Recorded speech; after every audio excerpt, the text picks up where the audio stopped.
Hey everyone and welcome. We are here at NAB 2022 in Las Vegas. I have PhotoJoseph here with me. Welcome, PhotoJoseph. Thank you. We are actually streaming to a few different channels right now, so I know that there's a few people watching from your channel right now. Yeah, that's right. Just wanted to let you guys know if you have any questions or anything that you wanted to know about, please feel free to put those in the chat. We will go through those later on. Yep, absolutely. Yeah, I'll scroll through the chat as we're starting to wrap up the conversation. I'll scroll through and see if there's any questions. So if you guys want to know anything about what we're doing and talking about here, be sure to drop it into the chat and I will pull that up. Yeah, thanks. So let me ask you first, how's the show been for you so far? I wish I knew. Now. I wish I knew. I've barely been out here, so I'm teaching here. I'm working with the post-production world track, and so I've been teaching up there, and I haven't had a lot of time to see the show floor, but from what I've seen so far, it's been good. I'm really impressed at how packed it is. I was not expecting this many people here. Yeah, me too. Yeah. It's a reduced size than usual, right? It's like about I guess. It's funny because normally it's north, central, and south, and now it's central, north, and west, the new hall. And you're giving talks at the West Hall, right? I am doing one out there. That's the only one that's open to the public, to anybody. The others are all part of the paid post-production world track. So it is more spread out. I don't know if there's less floor space. There has to be. There has to be less floor space than normal. But I haven't walked around enough to see how big or small it feels. I just know there's a lot of people here, which is great. Yeah, I haven't had a lot of chances to walk around either, but we've been really busy here. We've had a lot of traffic, and it's so good to see everyone's faces finally. Totally. In person, and it's a great experience just being back in. It is. This place is clearly a walking petri dish. I'm a little scared, but we'll get through it. We'll get through it. It's just so good to be back. Yeah. It really is. Super really good. is. Super good. Yeah. So, what are you giving talks about over there?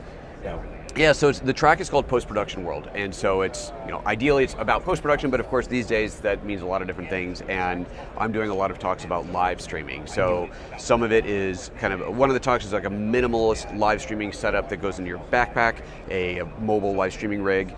I did one on that. I did one on getting started. Actually, the one that's over in West Hall that I'm doing 3 times is the only one that I'm repeating. 7 courses, 9 time slots. It's a lot going on. That one is about building a compact streaming kit, and the idea there is if you're just getting started and you're starting from your kitchen table, starting from a spare bedroom, what gear do you absolutely need? What's the most efficient, most cost-effective, smallest, fit into a little space kind of a thing? So that's one of the talks that I'm doing. I just did one this morning that was a ATEM training where I took a 5-hour course and I shoved it into 1 hour. Which was all done via slides because I don't have my whole production studio here to actually show stuff. So that was quite an interesting one to do. But I explained to the audience that this is, we're not going to take 30 years of broadcast history and pack it into 1 hour, but we are going to do a lot. And by the end of this, you will know if you want to continue down this road or not. If you want to find out how deep that rabbit hole goes.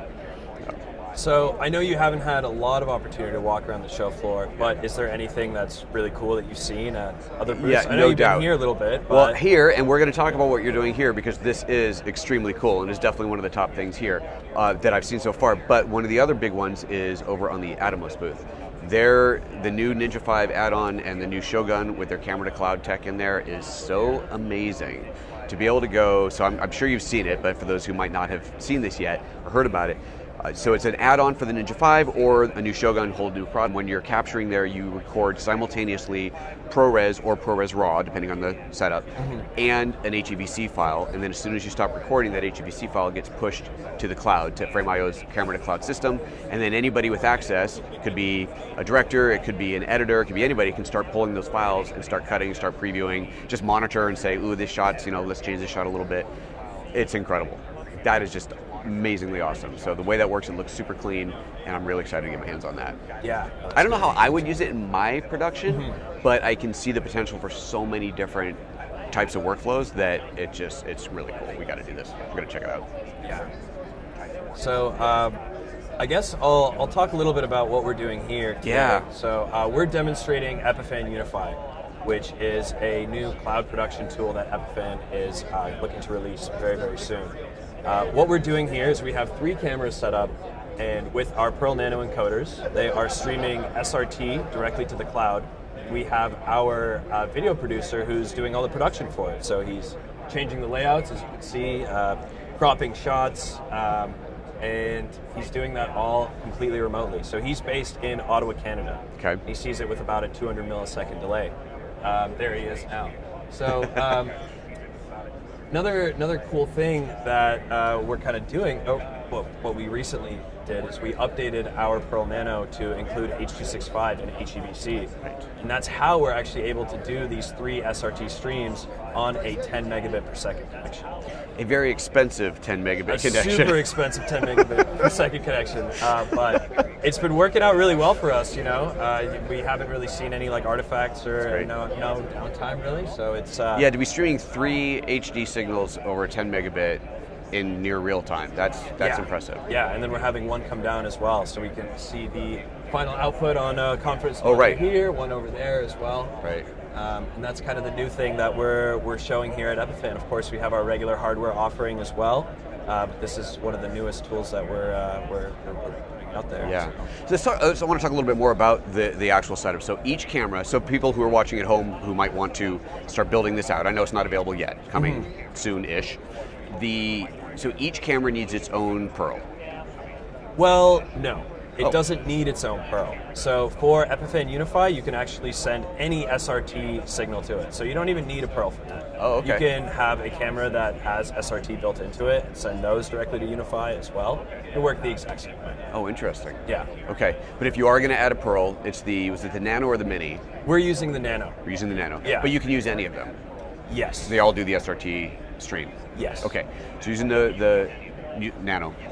Using the Nano. Okay, so that's using the new upgrade that just came out. Yeah, right. H265. The H265 upgrade. Okay. It's firmware 460. Okay, so that's streaming up. And what is the actual bitrate of each signal? Do you know offhand? Ooh, I'm not actually sure. Jeremy, do you?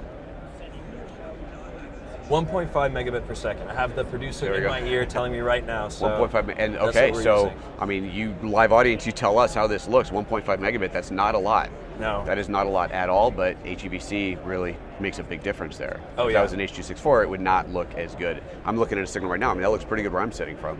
Shiny head aside. Can't do anything about that, but it looks good. And yeah, wow, I'm seeing the delay. That's actually really that's good. Wow.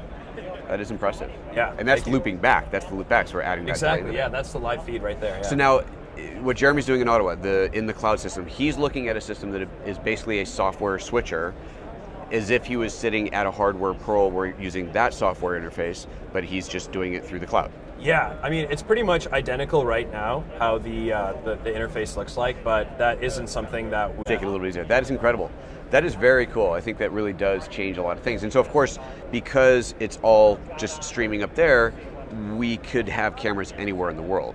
Exactly, yeah. These don't have to be in the same space at all. And we can actually synchronize them, so we can add a delay through the SRT feed and make sure that there is... So the slowest camera, the slowest feed, everything else can just be buffered into that. Yeah. Right. Okay, super.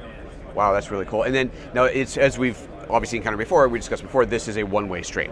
So for that back-channel communication, if you wanted to have a 3-caller interview, let's say, and each of the 3 people are in different parts of the world, they still need some way to talk to each other. You will need a back channel, yeah. And right now we're using Microsoft Teams, but you could really use anything, Zoom, WhatsApp, Skype, yeah, exactly. Right, just anything.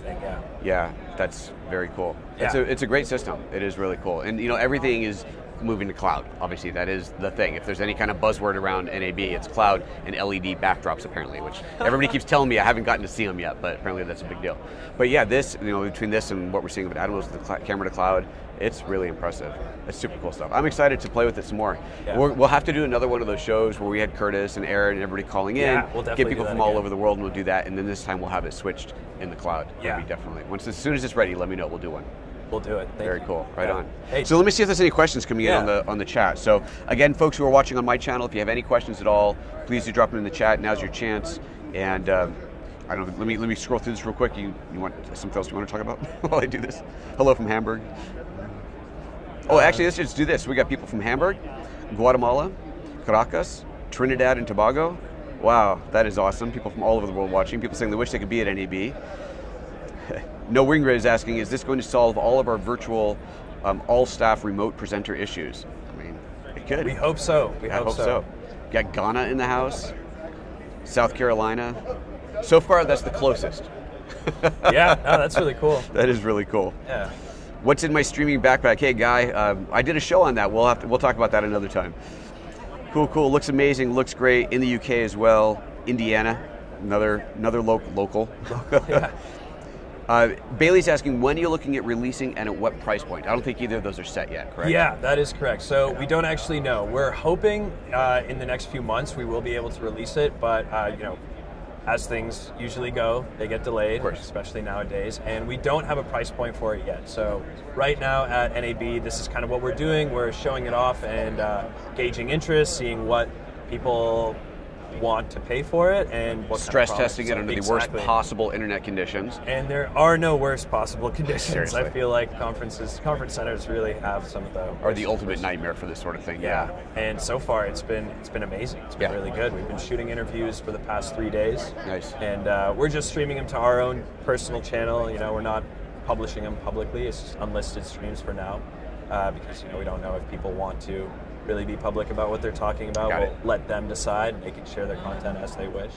And we should even point out the fact that it's streaming to my channel as well. That's something that Jeremy was able to just hit a button and add another. Exactly. Yeah, he just added another stream to Epiphan Unify, and we have one going to you, one going to us, and that's pretty much how we're doing it. Yeah, that is cool. Right on.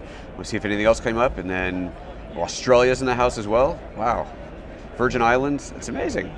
And how are we doing audio? Oh, Jonas, that's a great question. Yeah, let's talk about the audio flow. So it's pretty interesting how we did audio. We have lav mics on right now, and it's feeding to a Soundcraft mixer that's in one of these trusses here. Okay. You guys can't see these trusses right now, but they're behind the cameras.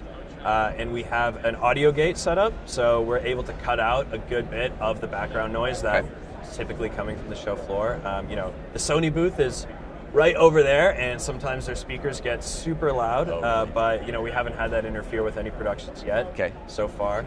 And audio is being routed to one of the Pearl Nanos that are on these trusses, and